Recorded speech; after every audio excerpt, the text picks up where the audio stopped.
मैं सबसे पहले आग्रह करता हूँ मंचस्थ सभासदों से कि कृपया विद्यादायिनी माँ सरस्वती की प्रतिमा का माल्यार्पण कर इस सारस्वत समारोह का शुभारंभ करें।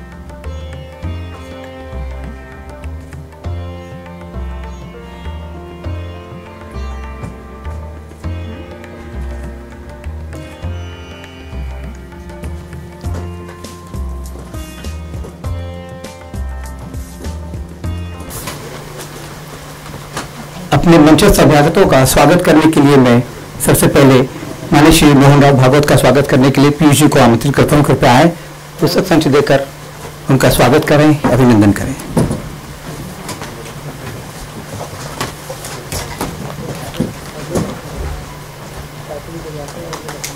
पुस्तकों के संच से परम पूज्य सरसंचार्य जी का स्वागत। श्री ब्रजेश उपाध्याय जी का स्वागत करेंगे पीयूष जी।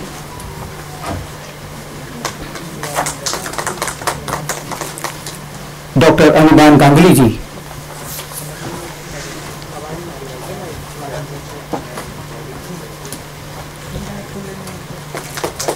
और श्री नवीन कलिंगन जी।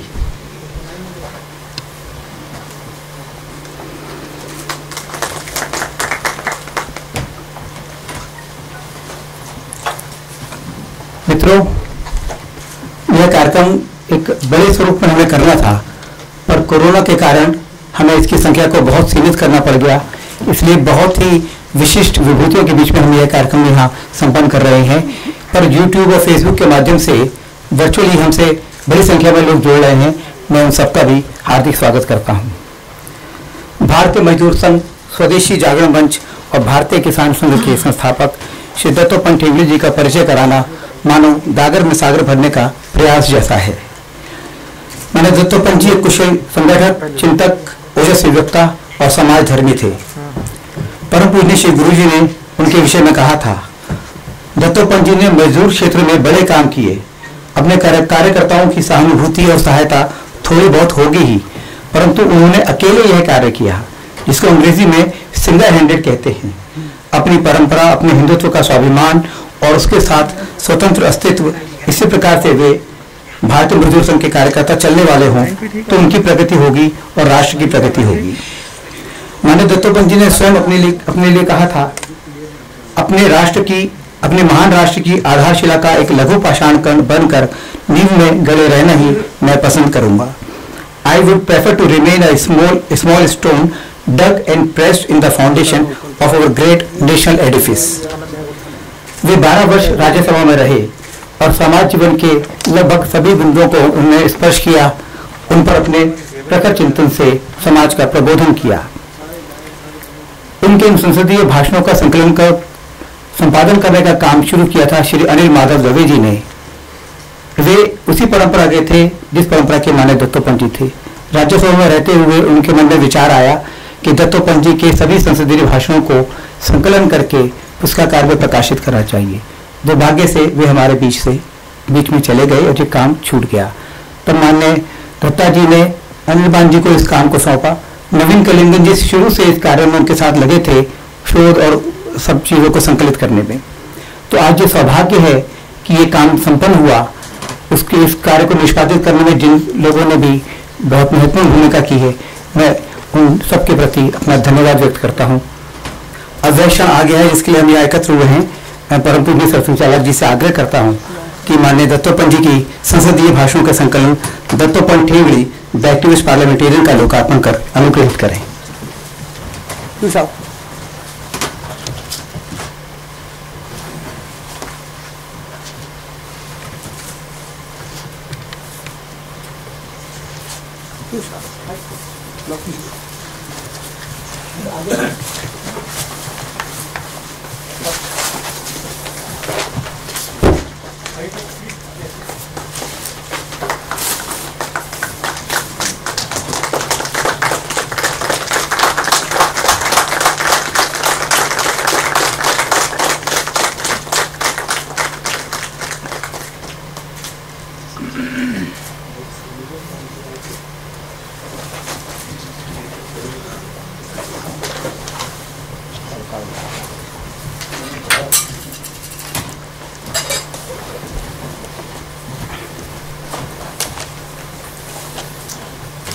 श्री दत्तोपंत ठेंगड़ी जन्म शताब्दी समारोह समिति के सचिव श्री विजय उपाध्याय जी से मैं आग्रह करता हूं कि हमारे संपादक द्वय का शॉल उठाकर उनका स्वागत करें।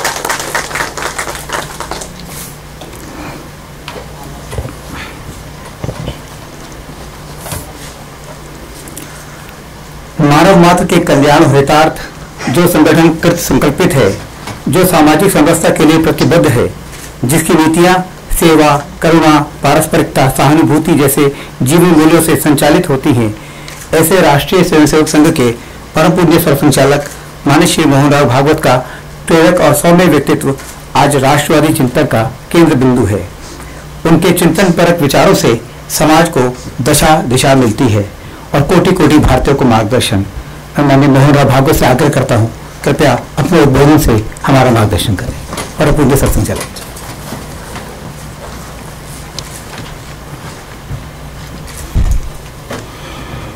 मंचस्थ सभी मान्यवर, सभागृह में उपस्थित सभी सुधी श्रोतागण, माता भगिनी,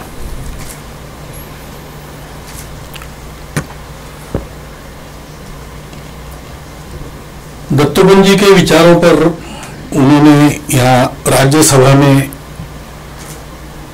जो जो विचार व्यक्त किए अनेक माध्यमों से, उसकी ये पुस्तक, उसके बारे में बोल तो सकते हैं, लेकिन मुझे लगता है कि आप लोगों ने उसको पढ़ना ही चाहिए, क्योंकि वो इतनी सुंदर उत्तम बनी है कि उसका वर्णन पूरा नहीं हो सकता है। आप में से अनेक लोग दत्तोपंत जी को जानते थे, तो दत्तोपंत जी आपको मालूम है, उनके बारे में आपके मन में जो कुछ है उस प्रकाश में इसको देखिए, तो मैं क्या कह रहा हूं आपको समझ में आएगा। ये इतना उत्तम काम हुआ है, अनिल दवे अगर जीवित रहते तो पुस्तक जैसा बनाते वैसा बना है,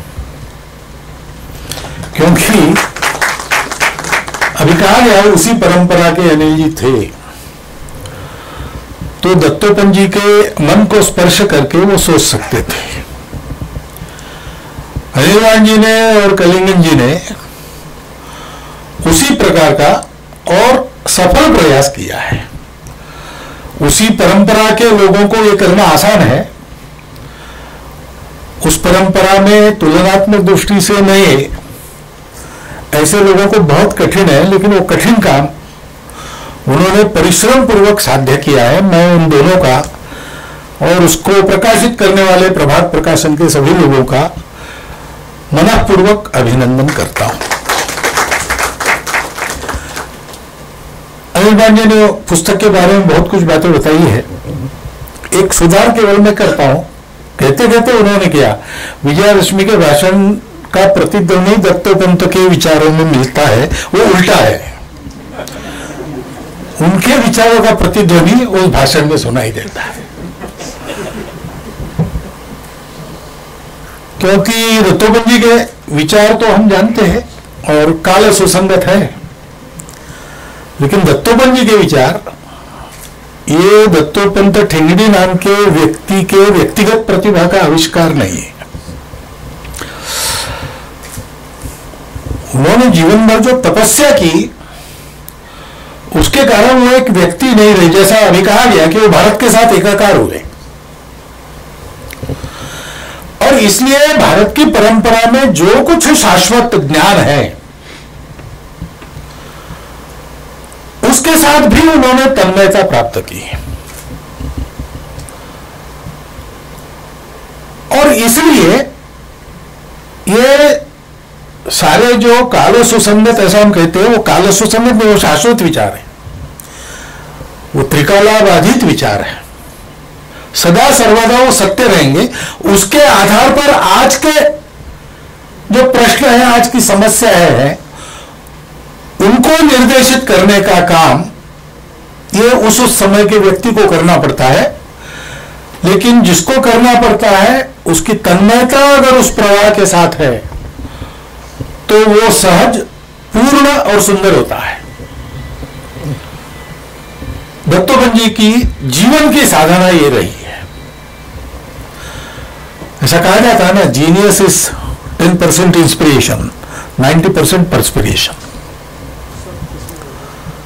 तो आज हमको दत्तोपंत जी के जीनियस का तो अनुभव होता है, ऐसे अनेक माध्यमों से होता है, प्रकाशन अनेक हुए उनके विचारों के बारे में, और कुछ भी हाथ में लेंगे आप तो उस चिंतन की गहराई और व्यापकता में आप खो जाएंगे, और विचारों की अभिव्यक्ति जिस अचूक ढंग से और सुंदर ढंग से होती है। नहीं तो वैचारिक पढ़ना यानी एक निरस्ता ऐसा लगता है कभी कभी, लेकिन दत्तोपंत जी के विचार उनकी भाषा में पढ़ते समय ऐसा कभी नहीं लगता, क्योंकि ये तन्मयता प्राप्त करने के लिए उनका जो परिश्रम रहा है,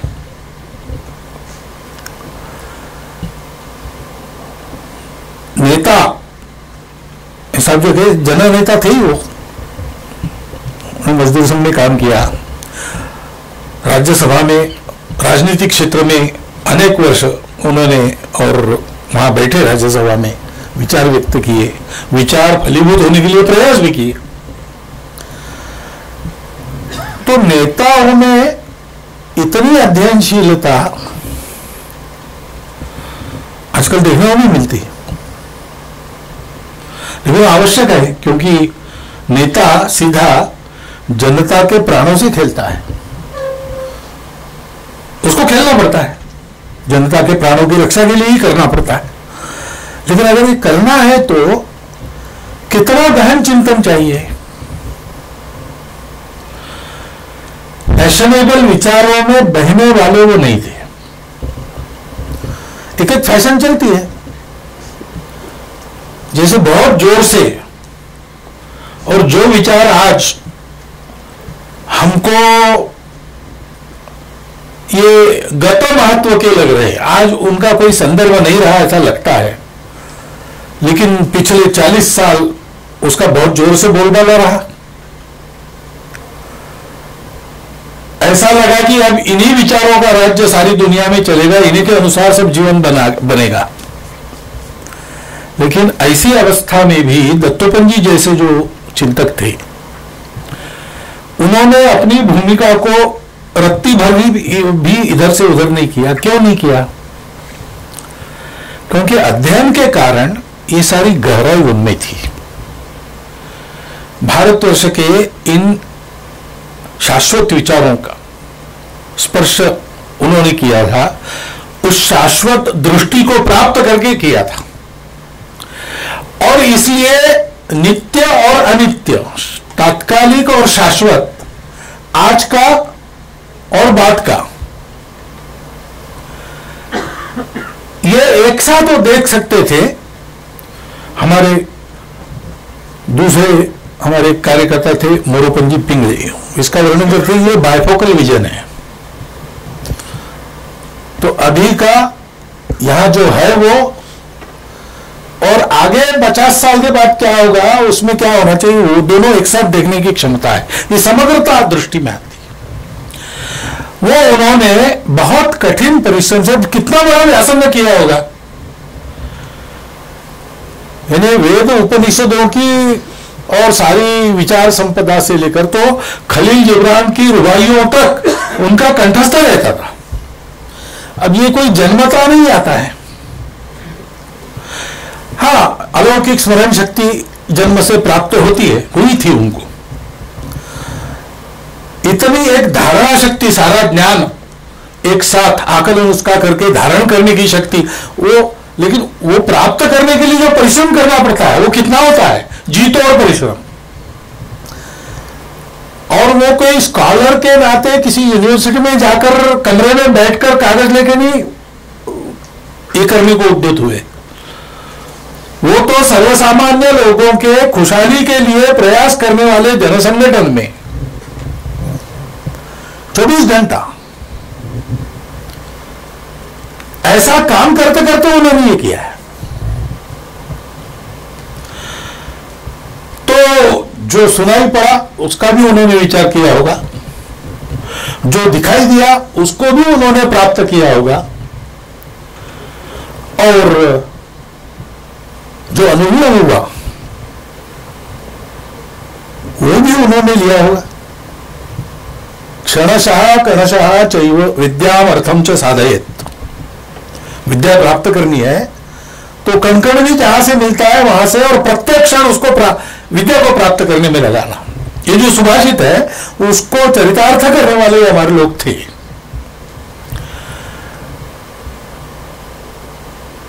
तो देश का नेतृत्व करना है, देश में कुछ परिवर्तन लाना है, समाज को सन्मार्गगामी बनाना है, ऐसा विचार तो सब करते हैं, लेकिन उसके लिए यह आवश्यक अनिवार्य परिश्रम है।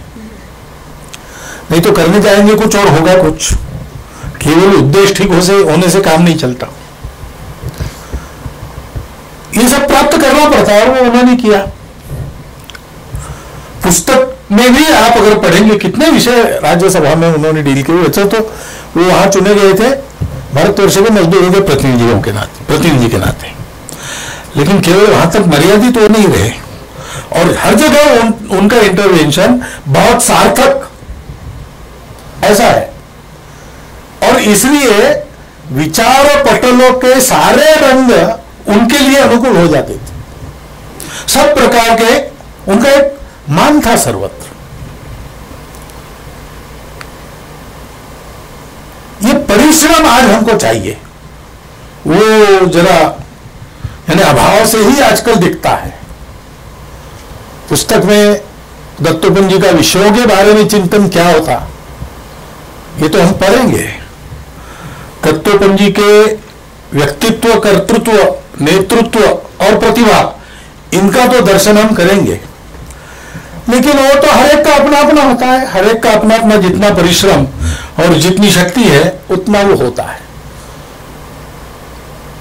परंतु जिनका अनुकरण होना ही चाहिए, ये बाकी कम ज्यादा रहा तो भी बिना उसके चल नहीं सकता। ऐसी एक बात यह है कि उन्होंने ये सारा किया, क्यों किया?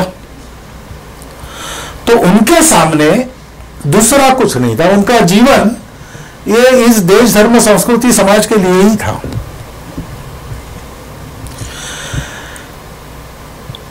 यानी पूर्ण समर्पण देह के प्रति।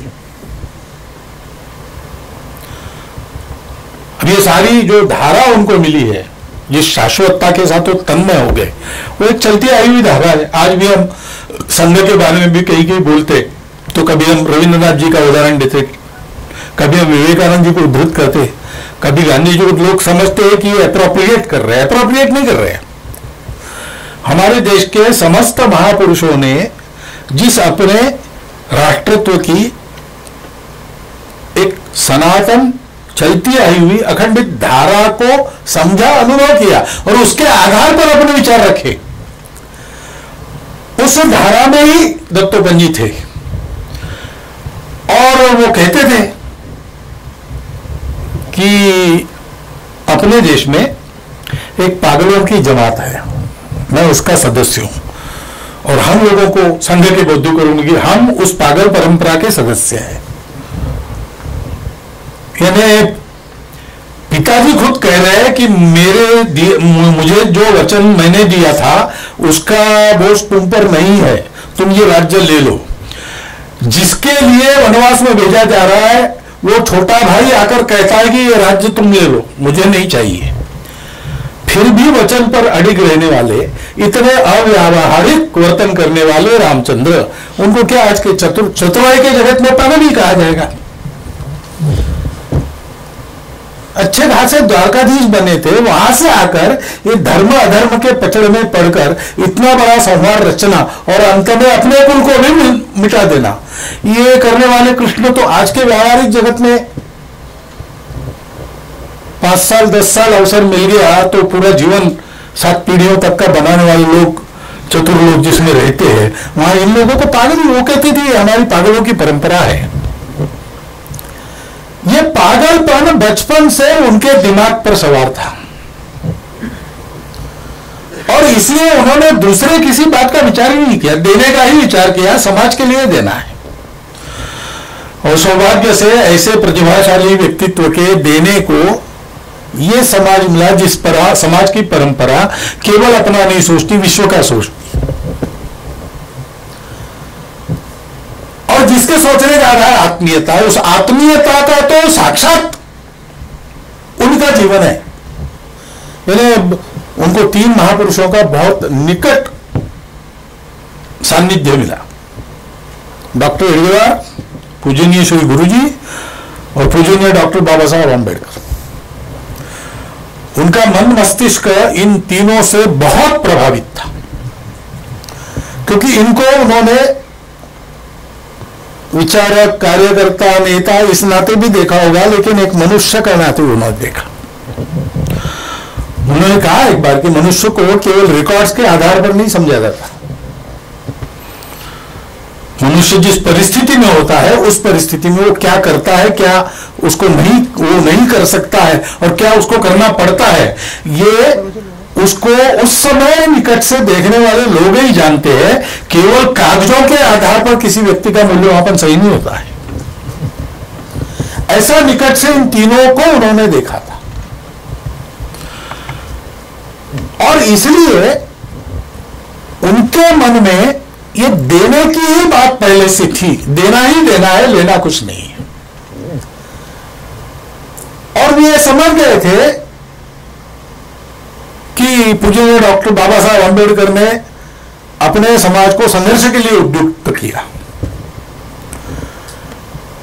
डॉक्टर हेडगेवार ने अपने समाज को एक दूसरे पर प्रेम करने वाला समाज बनाने के लिए काम प्रारंभ किया। 2 विरुद्ध कृतियां हैं, लेकिन वो परिस्थिति के कारण विरोध है।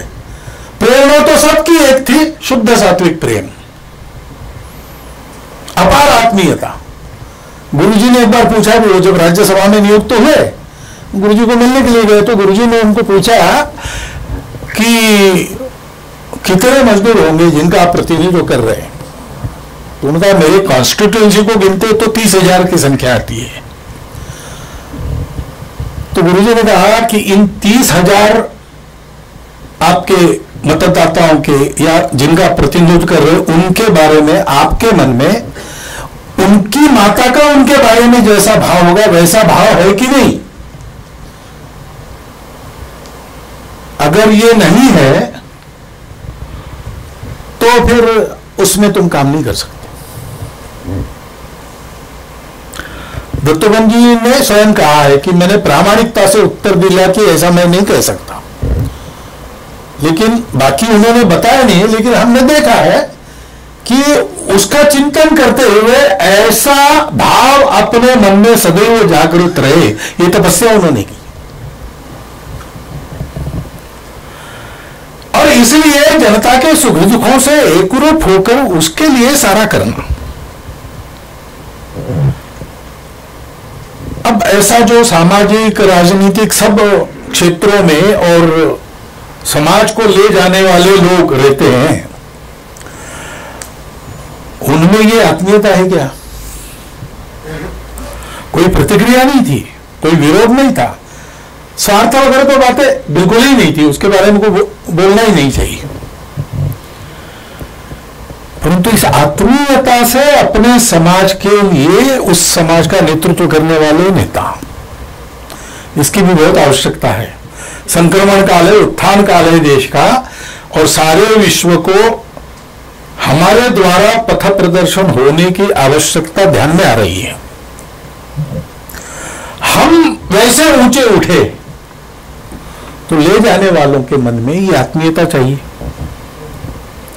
कितना परिश्रम उसके चलते, यानी जो नियत दिन के कार्यक्रम थे 10 साढ़े 10 बजे समाप्त होने के बाद फिर उनका संपर्क शुरू होता था,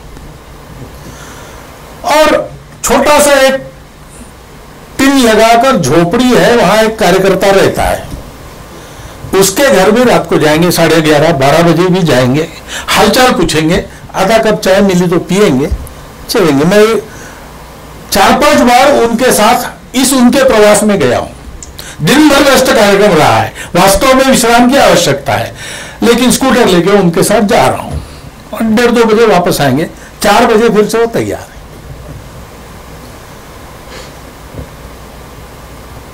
ये करना है। एक बार साउथ अफ्रीका उनका प्रवास तय था, बीच में उनका स्वास्थ्य बहुत बिगड़ गया, तो अचानक उनकी एक शल्य क्रिया करनी पड़ी वर्धा में। तो वहां से वो ठीक हुए थे नहीं हुए तो पता नहीं, लेकिन थोड़े दिनों में वो निकल आए हैं और वहां पहुंच गए।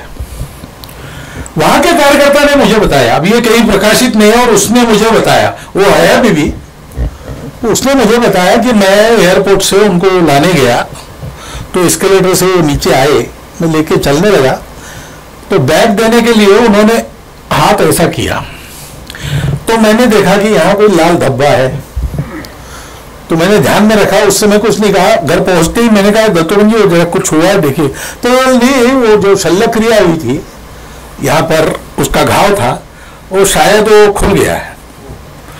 इस अवस्था में वो प्रवास करते थे, और ये उन्होंने नहीं बताया, ये उसको दिख गया, इसलिए उसने पूछ लिया, नहीं तो उनको तो पता भी नहीं लगने देते वो किसी को। अब ये इस प्रकार का जो जीवन होता है, वो उस जीवन की आवश्यकता है। उस जीवन का जो आविष्कार है, उस आविष्कार का एक शिखर हमको इसमें दिखता है, लेकिन जैसा वो टिप ऑफ द आइसबर्ग ऐसा कहते हैं कि 1 अष्टमांश ऊपर है, 7 अष्टमांश नीचे है, और जो नीचे है वो बुनियाद है। ऊपर की बात किसी किसी के बस में होंगी या नहीं भी होगी, पता नहीं, उस शिखर पर हम चढ़ सकते कि नहीं, परंतु नीचे की बात का प्रयास हम सब लोग कर सकते हैं,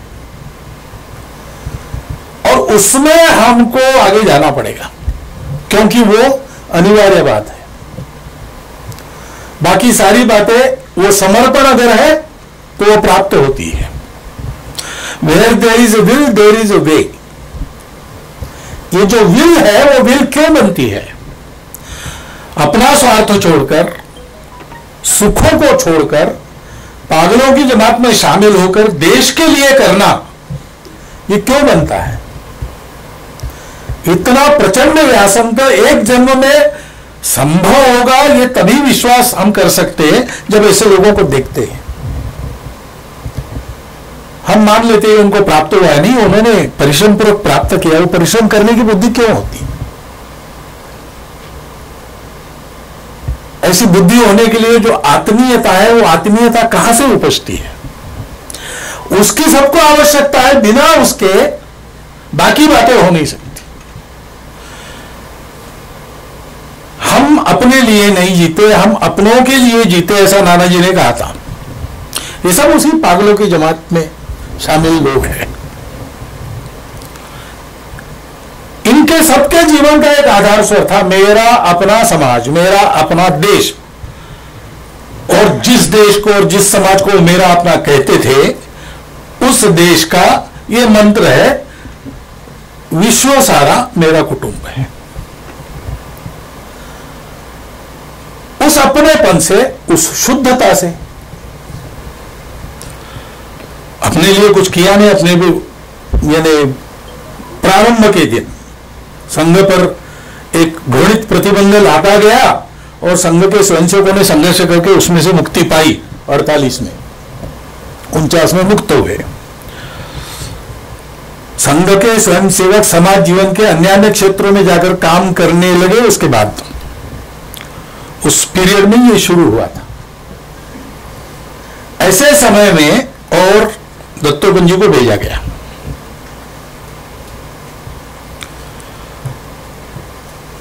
तो अब संघ का अंतरंग विषय आप देखेंगे तो वहां ये नाम वगैरह कुछ नहीं है।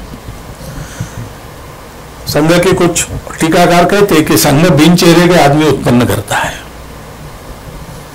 बात सही है, यहां अपना चेहरा नहीं। आजकल संघ बढ़ा हुआ है तो संघ के प्रमुख चेहरे मालूम है लोगों को, लेकिन इमरजेंसी लगी तब तो मालूम ही नहीं था, पुलिस को भी मालूम नहीं था। पकड़ने के लिए एक हमारे संघ चालक 5-7 वर्ष पहले ही निवर्तमान हो गए थे, स्वर्ग पहुंच गए थे, उनके घर पहुंच गए वारंट लेकर। पत्नी ने कहा कि वो जहां है वहां आप जा नहीं सकते। इंस्पेक्टर ने कहा ऐसे वैसे नहीं जा सकते, कहीं भी होगा पता बताओ, निकाल के लाऊंगा। फिर पता बताया पत्नी ने, चुप हो गए। ऐसी अवस्था थी। लेकिन उस अवस्था में से सार्वजनिक जीवन के, जिसको लाइमलाइट कहते हैं, उसमें गए। ये जो सारा अध्ययन परिश्रम आदि सारा था, उसके कारण स्वाभाविक उनका एक स्थान बना, मान्यता बनी। लेकिन कभी उसमें उनके विचार में, जीवन में, शैली में कुछ गिरावट आई, विचलन हुआ? बिल्कुल नहीं। और केवल उनका ऐसा हुआ ऐसा नहीं है, उन्होंने जिन जिन को तैयार किया उनका भी ऐसा रहा।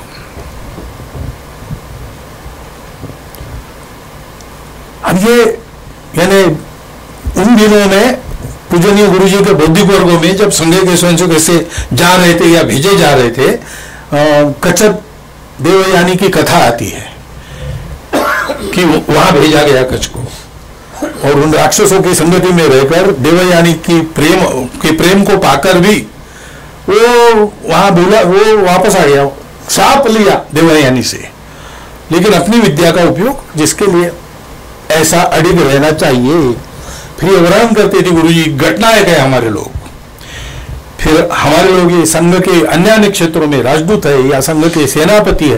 तीनों भूमिकाओं का एक उत्तम उदाहरण हम सब लोगों के अध्ययन और अनुकरण के लिए जिन लोगों ने दिया अपने जीवन से, उनमें दत्तोपंत जी थे। तो व्यवहार ये केवल कथनी नहीं है, उसके साथ करनी है, या ये कहिए कि पहले करनी है बाद में करनी है। कथनी तो बाद में आई, पहले करनी है। और उस करनी में कहीं पर भी दाग न लगे। मेरी अपनी नामी बदनामी इसमें कोई चिंता नहीं है, लेकिन जिस प्रवाह को हमको चलता करना है, जिस प्रवाह का पुनर्प्रवर्तन करना है, उस प्रवाह के चलने में कोई खोट न रहे, कोई कमी न रहे। तपस्या इसी को कहते हैं। ये तपस्या, ये शुचिता, उसका सब कुछ उनको प्राप्त हो सकता था, लेकिन उन्होंने अपने लिए कुछ नहीं लिया। जो कुछ आपाततः आ गया उसको भी सुपुर्द कर दिया अपने संगठनों को।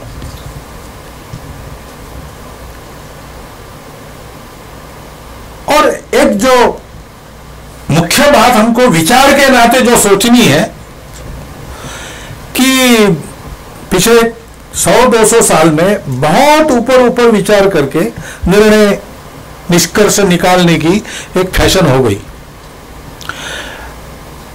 समग्र और एकात्म विचार यानी पूरा आगा पीछा देखकर आज के परिणाम 50 साल के बाद क्या है, इसका परिणाम कहते थे दत्तोपंत जी की, नेता इलेक्शन टू इलेक्शन सोचते हैं, सामाजिक नेतृत्व अगले पीढ़ी का विचार करता है, 2 पीढ़ियों का विचार करता है। ऐसा सोचना सबके लिए आवश्यक है। यानी एक दत्तोपंत हो गए, अपना इतना विशाल देश है, दुनिया इतनी विशाल है, उसमें इतने बड़े बड़े काम होने हैं, करने वाले दूसरे नहीं है, तो हमारे यहां कितने दत्तोपंत खड़े होने पड़ेंगे। और वो दत्तोपंत केवल प्रतिभा के आविष्कार नहीं होंगे, वो जो जीवनी शक्ति काम करती है, जिसके आधार पर सब कुछ होने के बाद भी विश्व प्रवर्तित होते रहता है, धर्म चक्र परिवर्तन होते रहता है, स्वांत सुखाय बहुजन हिताय ऐसे जीवन आते रहते, एक अखंड परंपरा चली है। उस परंपरा को चलते रखना, उस परंपरा में स्वयं उस धारा का एक बिंदु बनकर धारा को आगे ले जाना, इसका प्रयास सब लोग करें, इसकी आवश्यकता है। इस दृष्टि से इसको ध्यान में रखते हुए हम दत्तोपंत जी के विचारों को पढ़े, दत्तोपंत जी के जीवन को पढ़े, दत्तोपंत जी का स्मरण भी करें, इसकी बहुत आवश्यकता है।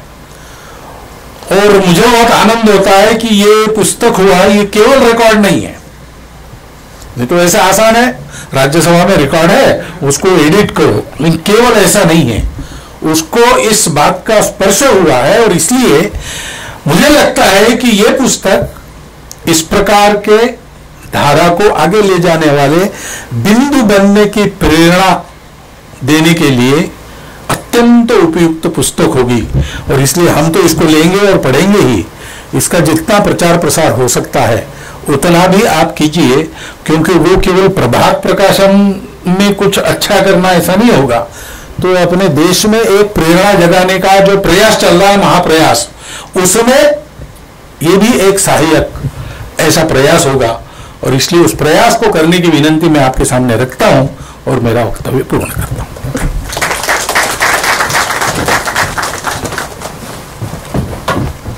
हार्दिक आभार परम पूज्य सर संचालक जी।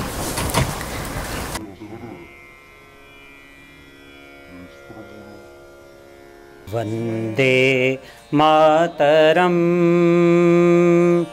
वंदे मातरम, सुजलां सुफलां मलयज शीतलां, शस्य श्यामलां मातरं, वंदे मातरम्। शुभ्र ज्योत्स्नां पुलकितयामिनीं, फुल्लकुसुमित द्रुमदलशोभिनीं, सुहासिनीं सुमधुरभाषिणीं, सुखदां वरदां मातरं, वन्दे मातरम्। कोटिकोटिकण्ठ कलकल निनाद कराले, कोटि कोटि भुजै धृतखर करवाले, अबला किनो माय तो बोले, बहुबलधारिणीं नमामि तारिणीं, रिपुदलवारिणीं मातरं, वन्दे मातरम्। तुमि वेद्या तुमि धर्म, तुमि हृदि तुमि मर्म, त्वं हि प्राणः शरीरे, बहुते तुमि मा शक्ति, हृदये तुमि मा भक्ति, तोमारोई प्रतिमा गढ़ी मंदिरे मंदिरे वंदे मातरम। त्वं हि दुर्गा दश प्रहरण धारिणीं कमला कमलदल विहारिणीं वाणी विद्या दायिनीं नमामि त्वां नमामि कमलाम् अमलाम् अतुलां सुजलां सुफलां मातरं वन्दे मातरम्। श्यामलां सरलां सुस्मितां भूषितां धरिणीं भरिणीं मातरं वन्दे मातरं वन्दे मातरम। भारत माता की जय।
Download Tarang online radio app from Google Play Store.